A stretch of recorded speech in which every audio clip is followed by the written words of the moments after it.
Hey guys, it's Lincoln with Chasing Trout YouTube channel. Today I'm going to show you how to catch Prussian carp, invasive carp here in Alberta.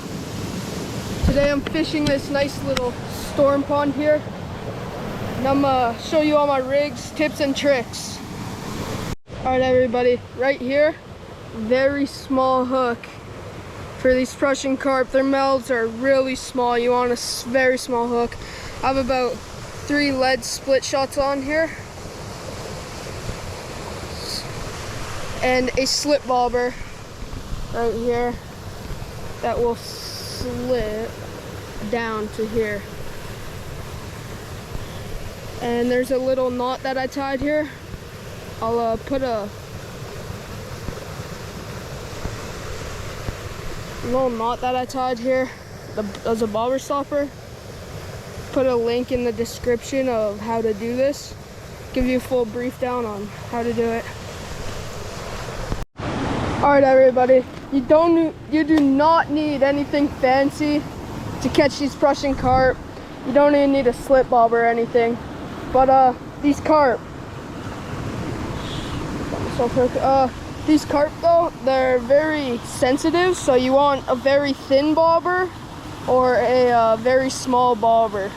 If you use anything too thick, it's going to be a little bit harder because they'll feel the tension and then they'll just let go right away. But anyways, all you need to really do, find a little stream like this where it's aerated a lot, like this right here, bubbles everywhere, and it shouldn't take long at all. All that I'm just using is this very simple, just corn. You don't need any pack bait or anything like that, just straight up corn.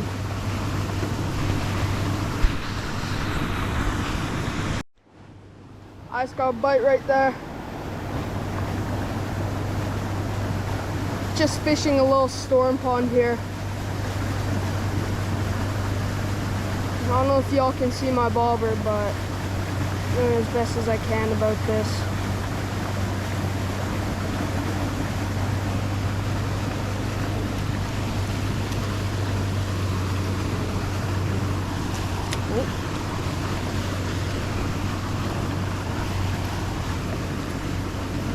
Now for these carp, you don't need a hook set it like a bass. It's just a little one of these.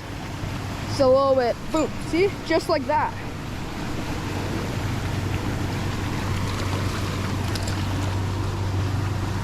Now everybody, this is the invasive Prussian carp right here.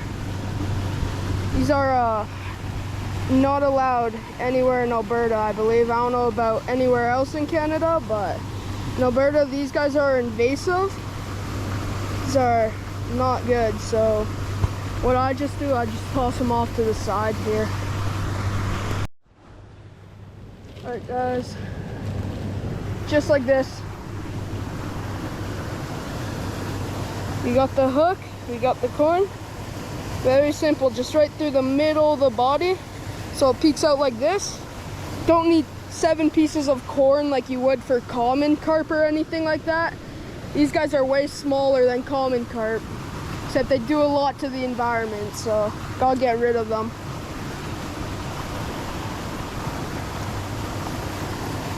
Just let your bobber out there, just let it sit for about a couple of minutes, wait for some bites. Reel, I'm using the code white 13 for my reel. It's right here with 12-pound mono on, and then I have a 6-pound fluorocarbon leader right there. Very thin. It's hard for the carp to see. Carp can have some good eyesight, so braid or very thin mono or very thin fluoro is really recommended. And then for my rod, I'm using the 7-foot medium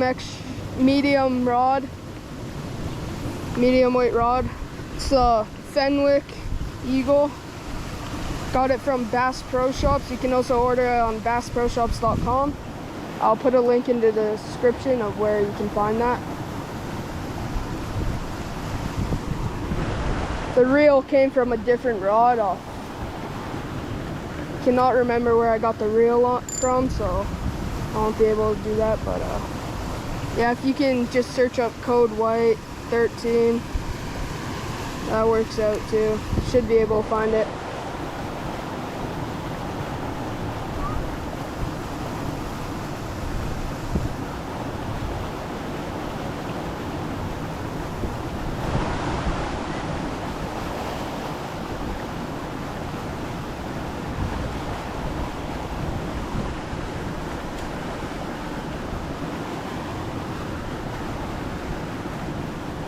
There's also white suckerfish in this pond too. We might be able to catch a white sucker, but we'll see how it goes. Another great option for these carps is bread or homemade dough. I'll put another video out on how to make that homemade dough. It works out really well for me. It's just egg white and all-purpose flour mixed together, and it makes a nice little dough. It's really good for these carp. Could also use, if you don't got all-purpose flour, then just use whole wheat. That works well too.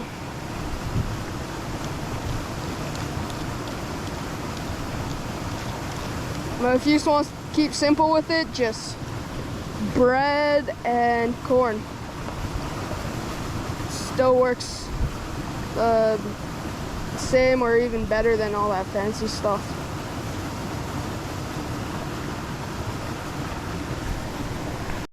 Right here I'm just using a rubber net. I usually use this for trout, but make sure if you're going carp fishing and using one of your trout nets, this is the only net that I have, make sure that you wash it out before, so keeps all the beautiful lakes and stuff and streams all clean and safe. It's just it sucks when carp get into those nice streams. So yeah, I usually I just hose it down, and I sometimes use some soap, but it's not really necessary, I don't think.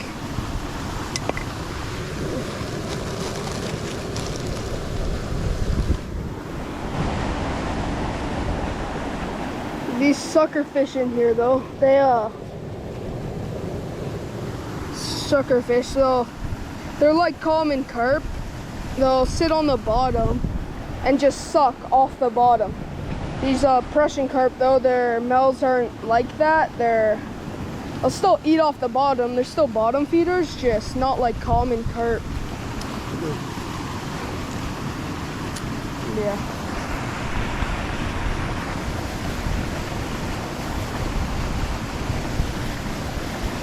Boom, look at that, just like that. Very simple, just with some corn. Now these carp put up a nice fight for their size. They're really fun to catch. So this carp right here, you can see their mouth. Here, I'll fix up the GoPro a bit. So you can see their mouths aren't on the bottom like common carp. I'll do a comparison here, but really weird fish. They reflect off the sun very nicely too.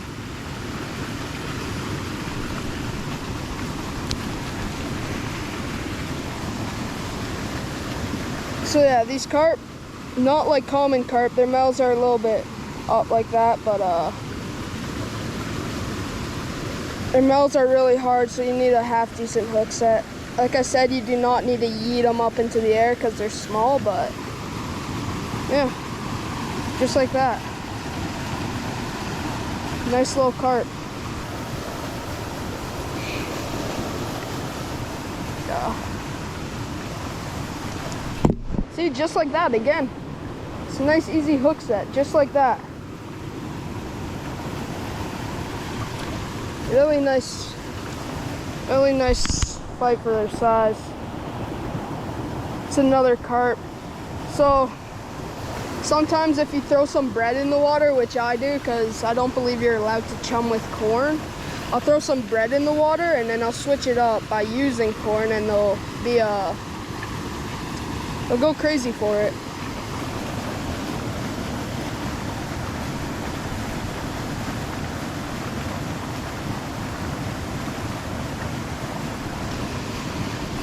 Again, there we go.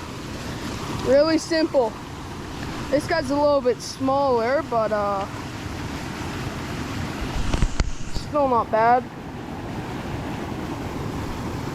This guy, I'm gonna make sure he doesn't go off to the side here. Alright, I did not drop that carp, which is good. He's on the bank right now. But, yeah, you want to make sure that you do not release these carp. And so if you're fishing a storm pond that has native white suckerfish, you want to make sure that you don't get those mixed up, because sometimes, I don't know, it could be for here that they intentionally put it in for algae control, but you can never really know. Yeah. Oh, it's got another bite. Now these carp, they mostly will not take your bobber under. You just want to watch for little boop or little boop boops and stuff like that. They'll sometimes take it under. If they actually commit and eat it, they'll just go right under sometimes, but they're mostly just doing little boops with it. So this is not like pike fishing where you want to see your bobber go under and then you set the hook and stuff. This is all about hoping you get them when you set the hook, because they'll never take it under. I've never caught a carp with it just taking it right under. Same with these suckerfish, they'll just boop it. It's a lousy, like probably the worst bite that a fish can do is just going boop boop, just booping it. But those two fish, suckers and Prussian carp, they put up a great fight. Especially for the carp's size here. They're small, which that's like average for Prussian carp, but yeah, they're small, but they put up an amazing fight. That's why I like to fish for these guys. They're very aggressive. Oh, I missed them.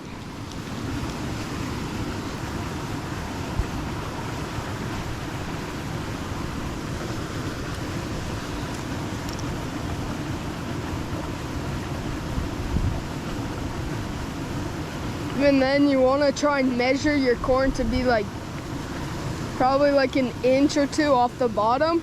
Just a little bit hard if you use the beads as your bobber stopper. It's way easier with the bobber stopper that I just tied. All you need is just a little bit of line, like a couple of inches, like 4-5 inches of line, and you can cut the tag ends off, and it's simple.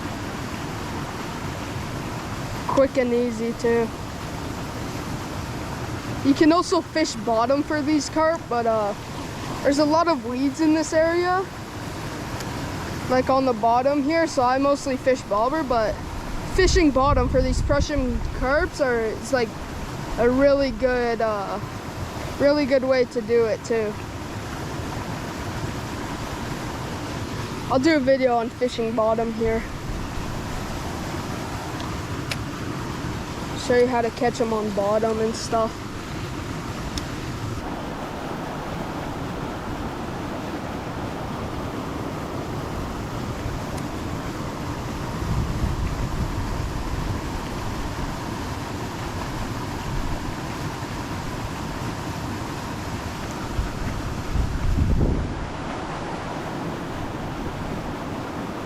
I'll also do a whole bunch of ice fishing videos too.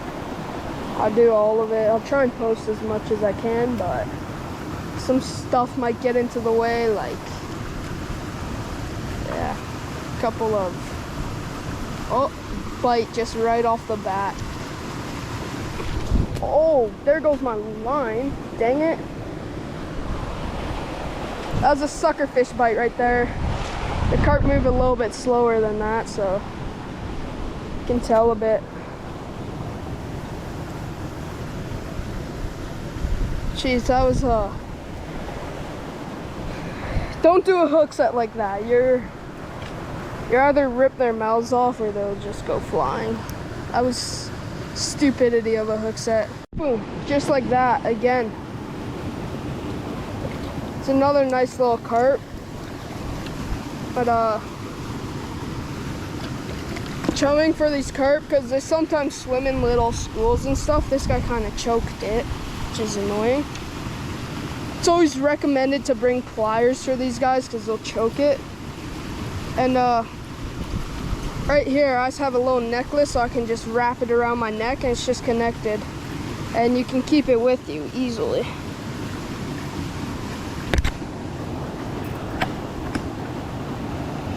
But yeah, this guy choked it, unfortunately. If you look deep into his throat here, look at that, just choked it.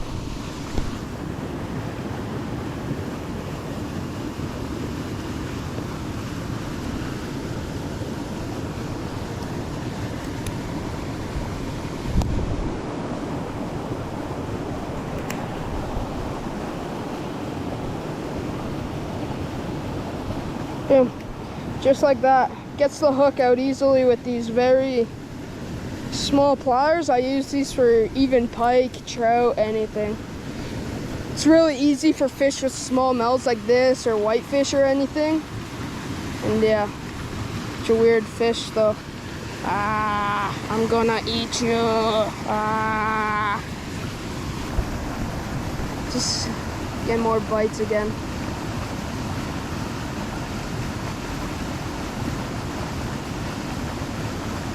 Just a little guy. He's doing such small bites, it's like barely visible. Oh, boom. Ah, freaking. Whenever you set the hook on them, they won't run away. They'll always be there. I'm not sure why they don't really get spooked for it. Like, they'll get spooked, they'll swim off a little bit fast, but as soon as they see that corn again, they'll come back. And I just got stuck in a tree. That's why it's hard here. That's why I can't really hook set upwards here. It's a little bit hard. Even like the slightest hook set here, it's hard. Stick it right through here again. Boom, just like that.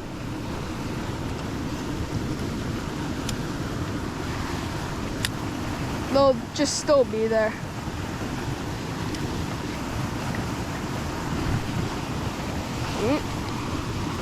I should have hook set right there. Got him. Oh, he popped off. Shoot. Sometimes if you hook them in the soft spot of their mouth, it's a little bit hard to keep them on. I'll show you where their soft spot is if I catch another.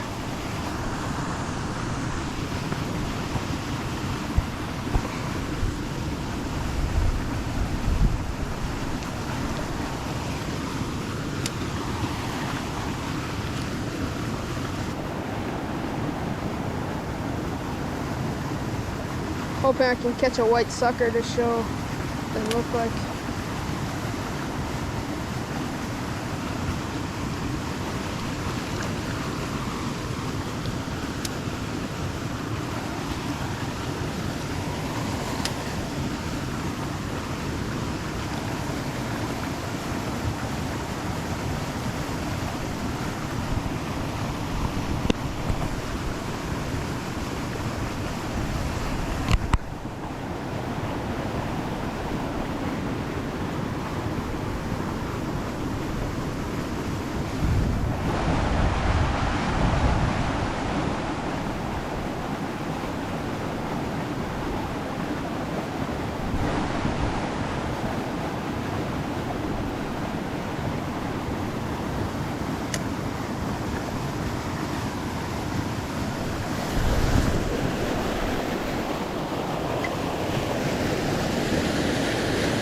Yeah, that's just the waterfall right there.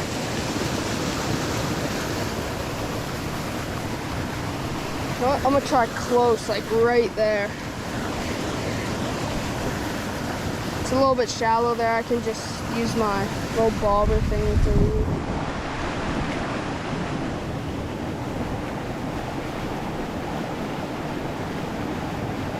Just a couple weeks ago, this entire rock was underwater, and the carp fishing was still pretty good. That's the good part about these Prussian carp. They'll bite even if it's the water's high.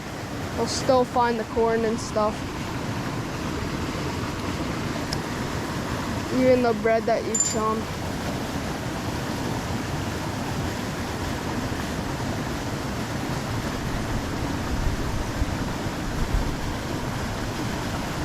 Could also technically fly fish for these guys. I've seen lots rise before, like a couple rise, but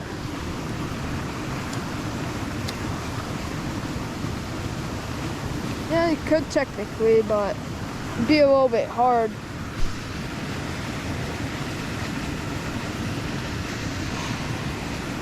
All right, you guys see that weed bed right there? I'm just gonna try right beside it. There's always a couple of carp hidden over there. I do like 3 or 4 casts over there, and then I just fish the normal spots around this area just to check if there's any fish down in there, just hanging out.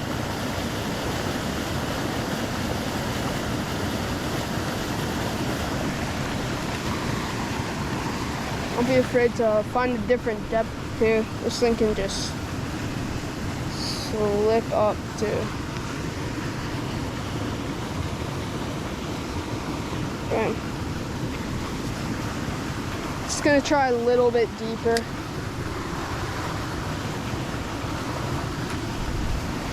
You also don't want to go too deep where your bait's on the bottom. You could also like keep your bait on the bottom too, but I like to try and keep it an inch or 2 off the bottom.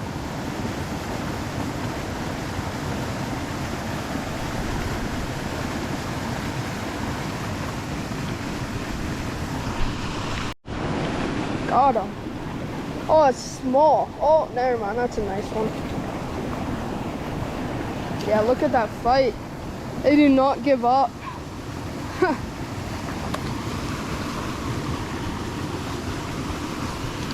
So, my bobber wasn't bobbing. It's going side to side. That's likely because my bait was on the bottom, and how it was hooked in the bottom lip of the mouth, right in the soft spot. You can see the soft spot at the top there. It's just right here. But yeah, so my bait was likely on the bottom right there. Another nice little carp. Nothing crazy.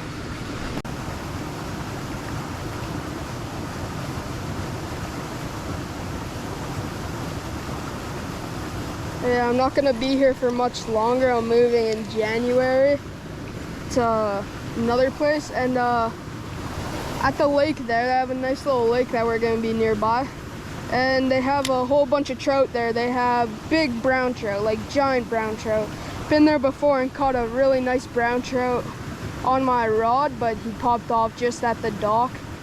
And there's some nice really big rainbows, tiger trout, brook trout, just all those trout except for bull trout and lake trout and all those other fancy trout. There might be cutthroats too, I'm not sure. Some West Slope cutthroat, I don't think so though. But yeah, it's stocked with fish.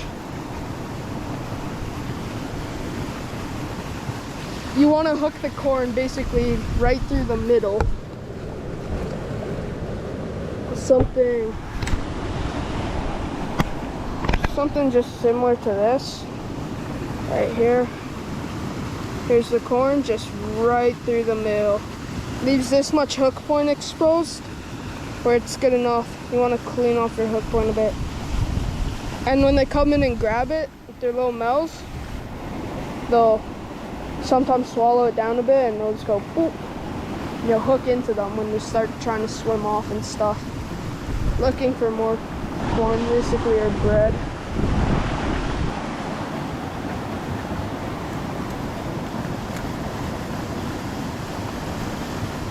Oh, just getting a little bite here.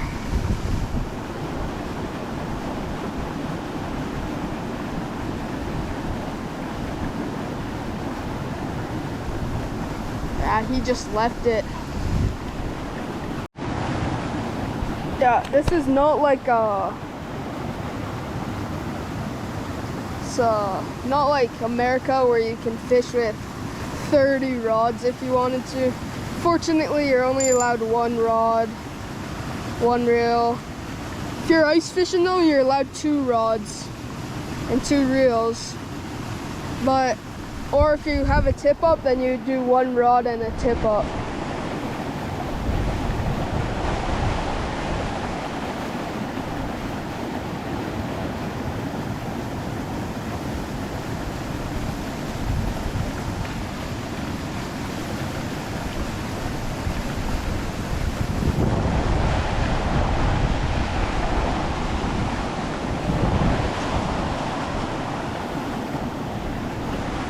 Try a whole bunch of different spots in this area.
I've seen a whole bunch of like golden looking minnows, like golden color. I don't know what they are though. Like, there's no way that's carp or anything. They look probably goldfish minnows. Maybe there's a big goldfish in this pond or something that some kid released. In one of the other ponds way down a bit, this is like a chain of ponds, 4 or 5 ponds. One of the ponds down there, someone released a koi in there, and there's just a giant koi sitting there. I was using my cane pole one day trying to catch some carp, and he bit my corn, but I had my cane pole with like 6-pound test, and it just snapped me off right away, which is really unfortunate.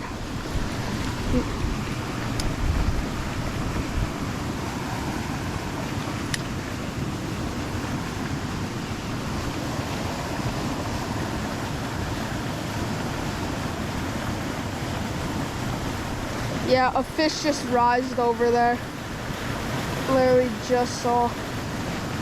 Like way kind of out in the middle, so you technically could fly fish a bit, but like considering how the water is only like 3 centimeters of visibility, wouldn't really be recommended, I don't think.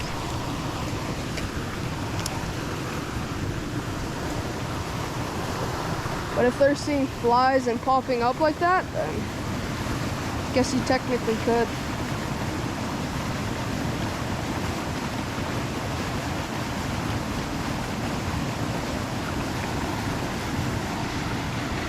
Had a little caddis fly just land on me.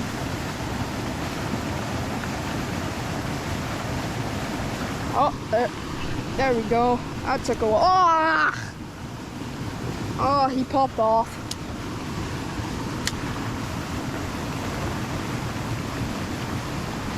I did not know what that scream was. Don't clip that, please.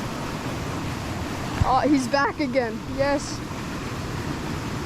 No, he left again. No.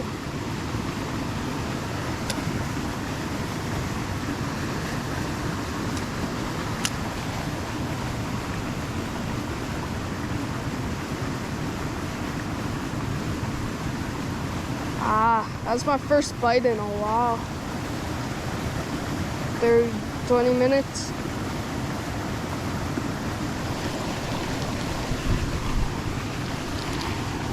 It'd be easier if I had 2 GoPro cameras, so please, need some money for that. so please consider subscribing.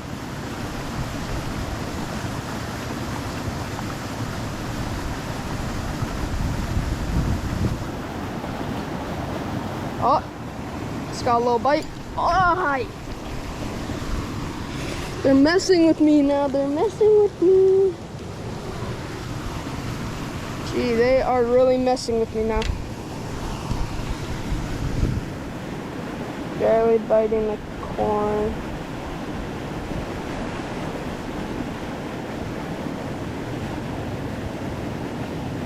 Geez, that piece of corn looked rotten. It's like rock hard for some reason. Might switch up the corn if it doesn't really work that well.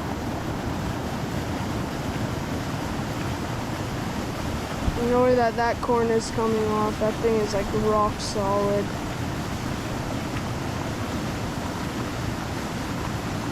Yeah, all the fish seem to have come back, which is really nice.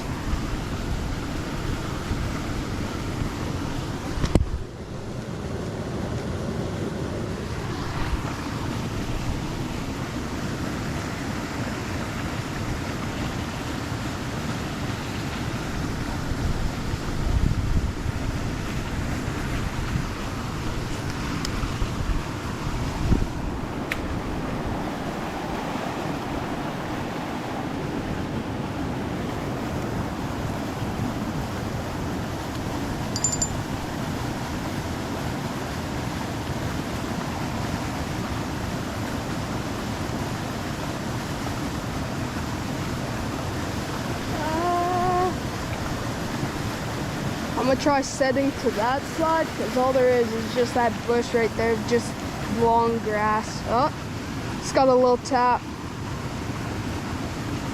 Not a big tap at all though, very small tap. Oh, he's back. Ah. All right, I'm hook setting up. Who cares if I get stuck in a tree, right? I'll probably won't be very happy, but like, I cannot hook set to the side anymore. For these carp and stuff, hook setting up is really your best bet, especially when fly fishing for trout. Always hook set up, never to the side. Unless you're floating down on a boat or something. Because the trout, this is the, I'll do demonstration of it in like 3D or something, but it's a little fly right here. Trout will just come up and eat it, and if you're drifting down on the float boat, you can either set it off to the right side or up.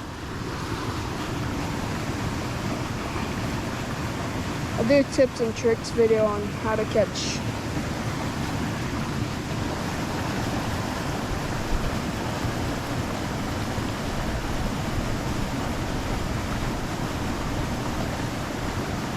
We'll also do a video on how to fly fish.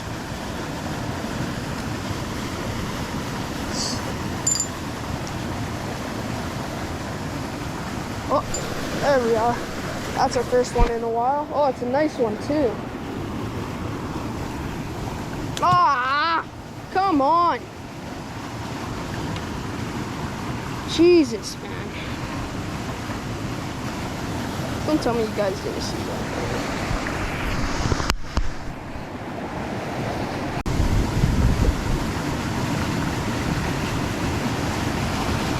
That was weird. I think I found out my bobber was a little bit thick for that guy. Yeah, he felt the tension and he's like, nope. Same with that guy right there. He felt the tension and he's just, nope.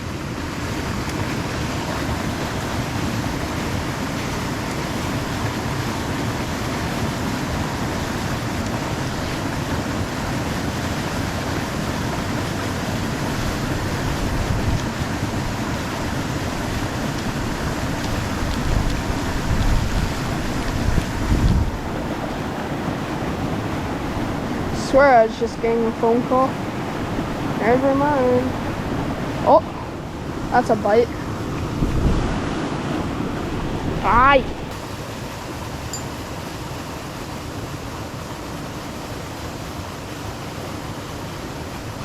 Oh, that's a bite. There we go.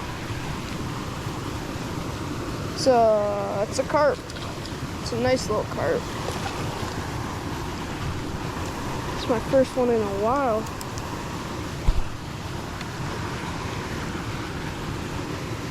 That's a nice one. It's not horrible. Hooked right at the top of the mouth. That's where you always want to try and hook these carp. In the rough spot right here, it's really hard for them to come off, especially if you're using barbed hooks. Oh.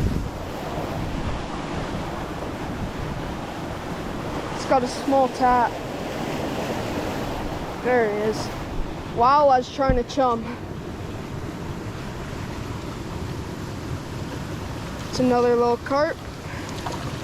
Look at that. Nothing horrible. That's all I have to say. Ooh, alright, yeah. You're coming in here, pal. Shoot, I might need my pliers. Yeah, it's really recommended to bring. I recommend bringing pliers if you're ever gonna try and target these guys. You can really find them anywhere too, and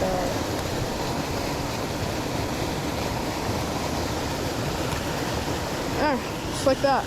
Pops right out. These pliers are really good for getting into small. These pliers are really good for getting into small mouths like that. It's really easy. Yeah, not horrible. Oh, that's just a big bite. I wasn't paying attention.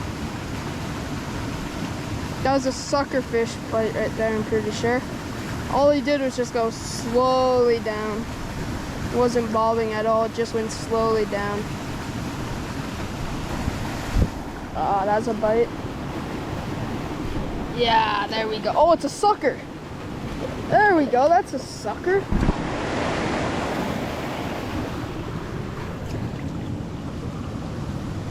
Oh, shit, don't mind the net job. I need to let some line out a bit.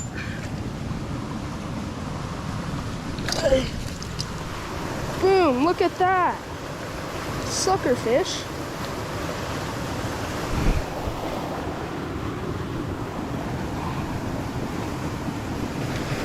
It's right here, it's a native white sucker.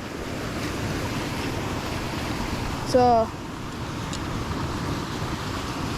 native fish here in Alberta. But yeah, these guys are native to North America. Kind of like a common carp with their lips. But these guys sit on the bottom, they're bottom feeders, and they'll eat anything that's on the bottom, really. Yeah. Nice little white sucker. They get bigger than this though, a little bit bigger at least. Yeah, there we go.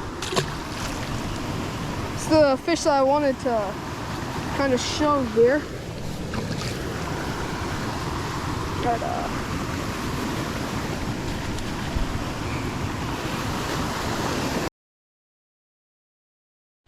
If you guys want to see more videos like this, consider subscribing to the Chasing Trout YouTube channel.